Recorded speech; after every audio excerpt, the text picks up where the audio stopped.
and it became more like based on Asian kids, white kids, and became like a college prep school. But fortunately, that also helped me in terms of my preparation to go to college, which I ended up doing directly out of high school. And I went to a historically black college.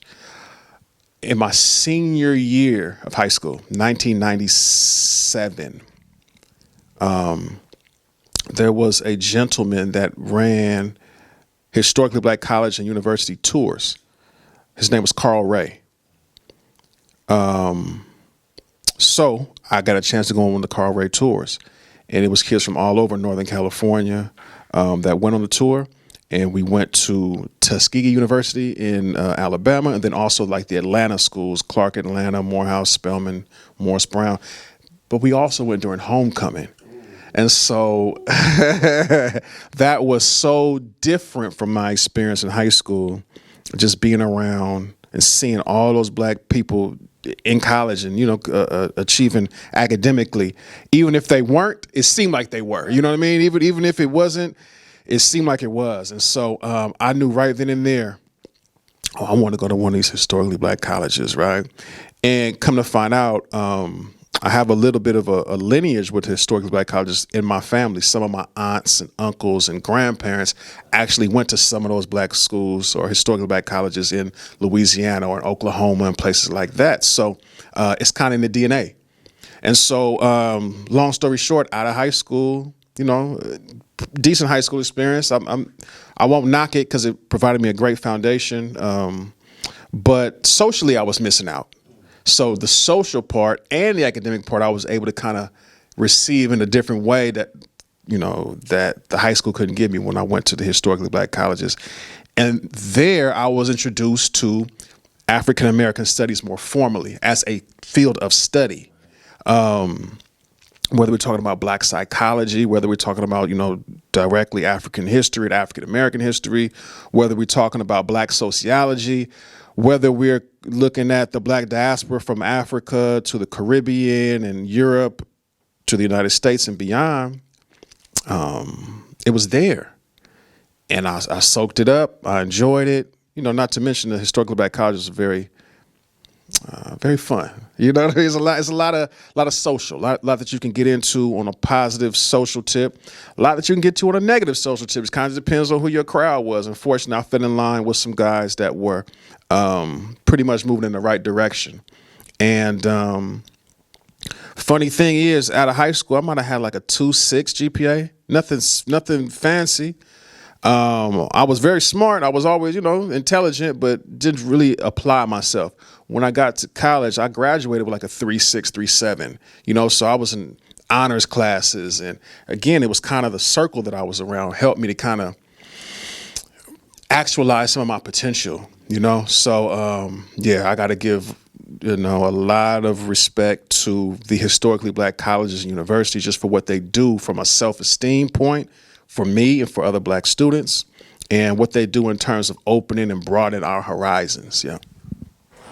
Thank you. But also the circle that I was around helped me to develop some leadership skills, because I could be comfortable enough within to be like, hey, nah, let's go this way. Everybody else going that way, I don't think we should do that. That's not our lane, or that's not our thing. That's not my thing. And if I care for you and you care for me, then we're going to support each other in the lanes that we're supposed to be in, right? So, again, I can look back on it now with some hindsight and say, oh, this was leadership kind of development. And, to be perfectly honest with you, Joey, the friends that I developed at college, at Morehouse College, are still some of my best friends today. We still, 20 some odd years later, still on group chats, still call each other, still trying to do business with each other, it's so really developed some great friendships and some great relationships. And yeah, I'm fortunate that peer group kind of steered me in some real good directions, and hopefully, flip side, I steered them in some good directions too.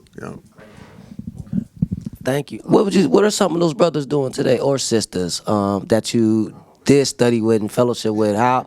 20 years later, how are they doing and what are they doing? You know what? That's a great question that you asked. all of them are in the professional world now. You know, I got a couple friends, good buddies of mine that are lawyers, big time lawyers in San Francisco and Oakland. Some work for Google. Some are entrepreneurs. I got a good buddy of mine that's a very popular DJ out there in Atlanta. You know, is all over the radio and touring around and that type of thing. So, let's see. A couple other are in kind of the business world, financial services world. So it's a, you know, kind of a range of things, but everybody is doing well. Everybody is doing well in terms of their kind of what's the word I'm trying to say? Their path that they chose professionally. Most are doing very well in terms of their relationships and being dads and having kids and things of that sort and being husbands and stuff. Got a couple friends that are single, you know, that too. So they're still trying to find and navigate, you know, their way in terms of relationships. But all in all, man, I'm very pleased to say a number of them went on to get JDs and MBAs and MSWs and things of that sort. So yeah, my crowd, man, I really didn't hang with too many people that weren't handling business, and it rubbed off on me, you know. And yeah, I got a great core group of friends that are still very successful, and we still are very, you know, in good touch and good contact with each other. That's great. I think that's a powerful thing, especially when we build these black relationships from different walks of life, and that helps us communicate with others better and see the world from a different aspect of the African American experience or African diasporic experience. So that's great, and I think that, this is why one of the reasons I do this interview platform.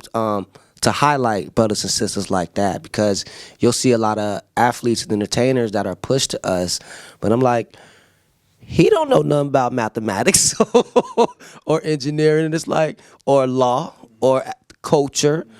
Let's talk to somebody who knows what they're speaking about, but actually has that passion, has that experience, and is actually daily doing the work. And I think the message will be relayed more, and as well for just the young people that here's an example, a walking, talking, living, breathing example that may have come from may not have the same experience as you, but can relate, may have some lived experience by somebody they know within their family that may have the same circumstance as you, and here they are. So thank you for sharing that. It's very powerful.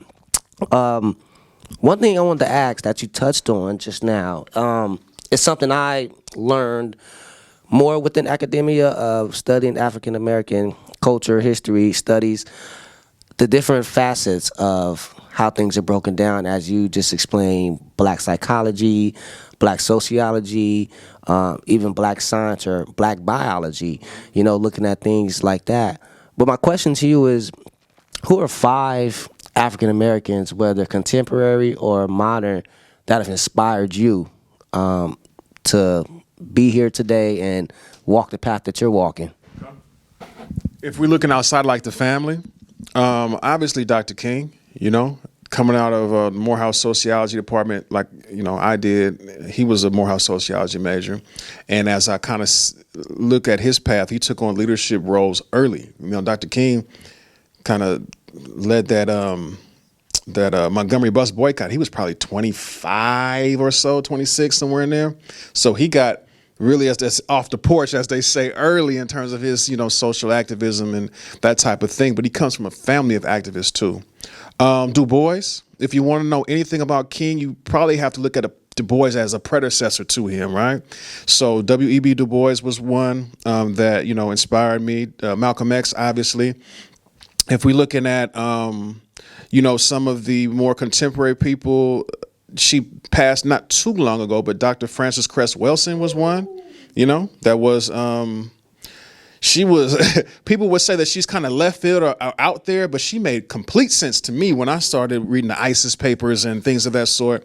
It made a lot of sense to me and opened up, you know, my mind and my lens, particularly from a female perspective, but she talked a lot about black men and what black men need to do. I read some books by a brother and heard him speak a few times. Dr. Naeem Akbar, Visions for Black Men and that type of thing. He was great in terms of his inspiration. I I know that's more. That's probably 4 or 5 now. But you know what? Another one that I love, Magic Johnson. You know, adversity, and he went through adversity with a smile on his face the whole time. But his business acumen, you know, what can you say about that? You can't say nothing negative about what he's done business wise. E40, you know, in terms of longevity, in terms of staying in his lane. And whether you liked it or didn't like it, whether you know agree with it or not, the way he kind of his delivery, his style, very unorthodox, but he stayed in his lane. And look at the lanes he's in now, and now he's considered a legend. Where at other times people he's just local, he's regional. No, this is a global icon and legend. So that's an inspiration. I would also say. I love what athletes like Stephen Curry do. You know, I love Colin Kaepernick. You know, I'm influenced by these athletes and entertainers too.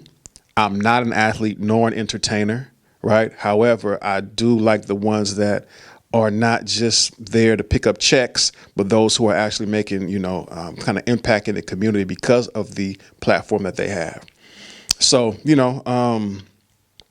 those are some of the influences. Several people that have influenced me in what I do. There's a couple educators, and I'll just name a few kind of local in California. A brother at Chabot College, Art Barbosa. He started a program called the Striving Black Brothers 20 some odd years ago. And that program has impacted so many young men in the Bay Area and beyond, just in terms of like a support group, an academic support group, but also an interpersonal support group. He's definitely an inspiration to me. There's some gentlemen that I've had a chance to work with, Dr. Frank Harris and Dr. Luke Wood. Luke Wood just became the president of Sacramento State, but those two gentlemen have inspired me. There's some others. I'm probably going to forget some people. Dr. Siri Brown at Merritt College was an inspiration to me for sure. And I've got a chance to kind of work with some colleagues who inspire me. There's too many to list and to name, but those are some inspirations for what I do.